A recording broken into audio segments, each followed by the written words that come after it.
Hi, welcome to this week's lecture on teamwork. Booker T. Washington once said, "If you want to lift yourself up, lift up someone else." This quote refers to the importance of teamwork and how compassion is beneficial to our personal and professional lives. How many people are involved in one's patient care? A patient can directly see 18 different healthcare professionals a day. And that is not including the behind the scenes healthcare workers, such as sterile processing techs, pharmacy techs, and food service workers that do not see the patients face to face, but have direct impact on their care. So working with multiple people is part of working in healthcare. We can choose to strengthen ourselves as individuals, or we can learn ways to work together, creating a strong, effective team. Understanding the importance of a team, we can see how many dangers and damages can exist from poor teamwork. First, it can cause harm to vulnerable patients. Poor work relationships and lack of teamwork don't only result in tears or hurt feelings. Lack of teamwork can cause actual harm and even death to patients. Poor teamwork can also harm employees. Those who work in the healthcare system at every level can be the victims of poor teamwork. They often experience physical and emotional problems when teamwork lacks respect. Have you ever heard of someone say they want to quit their job because of another coworker or due to a toxic environment? A negative team can cause a great deal of stress. Now, this stress does not allow for effective care.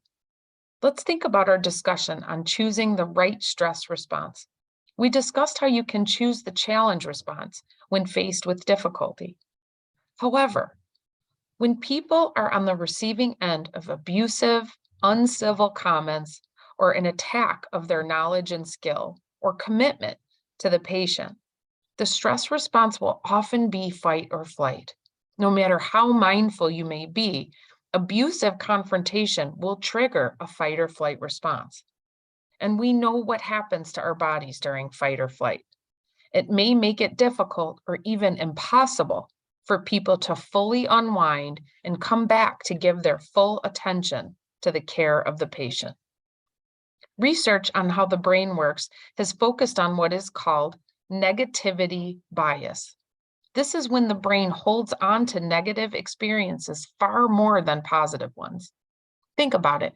You have a great day, and then one fight with a friend or colleague, and your entire day is ruined. This helps us understand that people who are subject to abusive, disrespectful behavior are actually seriously affected by it. Here are some tips for effective teamwork among those who work in healthcare. Never refuse to help a teammate. Never, ever humiliate a coworker. Never yell at someone lower on the healthcare ladder. And always admit to a recognized error. So here's an interesting question. Is the patient part of the team? During Module 1, we learned about the mission, vision, and values of healthcare institutions. Many hospitals include patient-centered care as a main priority.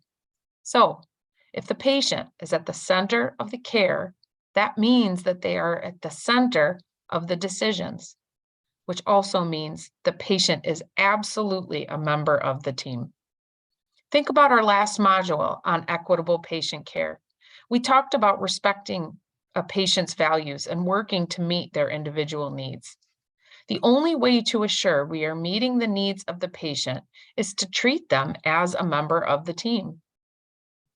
Communication and respect will be necessary to know if the patient feels that their needs have been met to the best of our ability.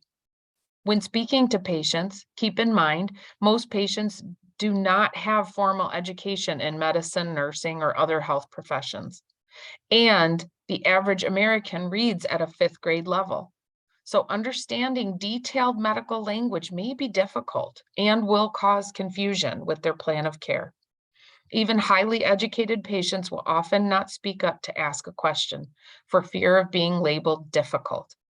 But bringing patients into the team means we must open lines of communication that make a patient feel comfortable asking questions or voicing concerns, as would any team member. We start this by using clear communication about the care you plan to give. Welcome questions and offer answers. For example, if you are a PCT and you have to take a patient's blood pressure, you should walk into the room and immediately communicate with the patient before preparing the blood pressure cuff.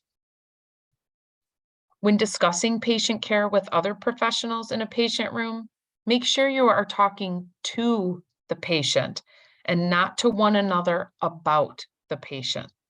Talking about the patient makes them feel as if they are a spectator rather than part of the team.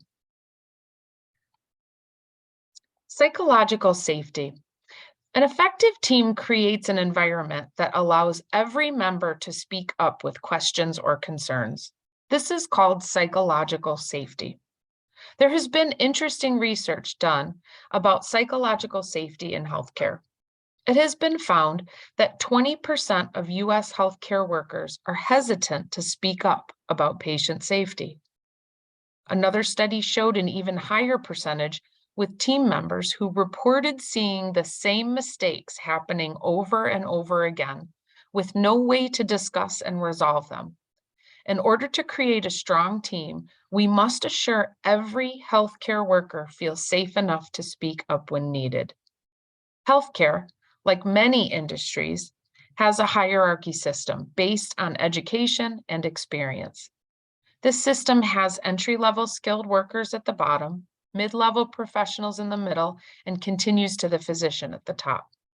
Let's take a look at in the operating room for an example. A typical OR team can consist of a patient care technician, which is 1 semester of college, a surgical technologist, 2 years of college, a circulator nurse, 4 years of college, a physician assistant, 6 years, an anesthesiologist, 10 years, plus residency, and a surgeon who can have over 12 years of education and training. While all healthcare workers are skilled in their specific roles, the surgeon, the most qualified member of the team, is considered the team leader. The surgeon sets the stage and issues direction in times of crisis. Now, picture this room without recognizing the hierarchy of skills and education. There would be no clear leader, and someone who is not appropriately educated or licensed could take charge and lead the team in the wrong direction. So, hierarchy does have a purpose in healthcare. Should be respected, but we do have to be cautious. It is equally important for every member, regardless of placement on the pyramid, to respect the skill and ability of each member of the team and allow them to speak freely if they witness a mistake within their scope of practice. Healthcare as a culture places great emphasis on being right and knowing the answers. No one wants to look dumb or ignorant. And anyone who has ever been unsupported, humiliated, or disciplined for speaking up are definitely less willing to do it a second time, no matter the risk to the patient.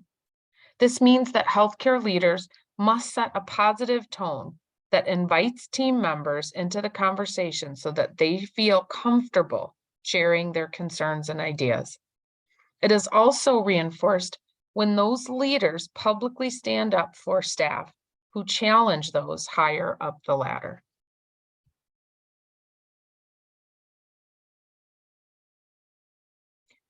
Playing your role in an effective team. Every member of the healthcare team is essential for excellent patient care. It is important to become an expert in your field. If you are working in food service, learn everything there is to know about the specialty. Become a leader in your department that can answer questions within your area of expertise. This knowledge will give you the confidence needed to speak up if you see a problem in your area. Be careful not to criticize areas outside of your scope of practice. A surgical technologist should absolutely speak up about breaks in sterile technique, but we do not have the education or training to speak about the surgeon's ability to perform the procedure. Use your imagination and creativity to solve problems. Don't be afraid to offer a solution. You may see things that the physician does not see. Be brave and respectful so that your voice is heard. Excellent communication skills are necessary for effective teamwork. In our next module, we will cover important communication tools that will encourage a strong team. Please remember, patient advocacy is a team sport. An advocate is defined as a defender of a cause or of another person, or as someone who speaks or writes to support something. Because a person cannot advocate by thinking something and keeping it to oneself, or wishing a patient well and hoping bad things don't happen, advocacy means taking some kind of public stand and speaking out. Advocacy involves the outright refusal to leave patients to fend for themselves. And we know that failure of advocacy not only leads to frustration, but also to below standard of care and possibly even avoidable harm. One reason that advocacy is such a challenge is that it has been identified as an individual responsibility rather than as a team activity. The truth is, if we work as a team, we will be stronger to advocate for the patient. Often, allied health professionals, those who are on the low end of the pyramid, are closest to the patient or the patient's care throughout the day. Due to this fact, we may see things that the nurses or doctors do not see.